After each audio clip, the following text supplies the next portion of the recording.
திருச்சிட்டம்பலம். திருவாசகம். ஆனந்த மாலை.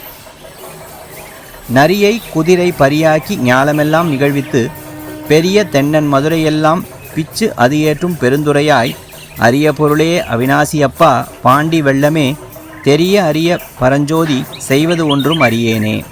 இதன் பொருள், நரிகளை குதிரைகளாக்கி உலகமெல்லாம் கண்டு வியக்குமாறு அற்புதச் செயலை நிகழ்த்தியவனே, பெரிய பாண்டிய மன்னனது மதுரை மாநகர் முழுவதும் பெரும் பித்தினை உண்டாக்கிய திருப்பெருந்துறை இறைவனே, காணுதற்கு அரிய பொருளே அவிநாசி அப்பனே, பாண்டி நாட்டு பெருவெள்ளமே, யாவருக்கும் அறிந்து கொள்வதற்கு அரிய மேலான ஜோதியே, நான் இனி செய்வதொன்றும் அறிய மாட்டேன், அறிவித்து ஆட்கொள்வாயாக. திருச்சிட்டம்பலம்.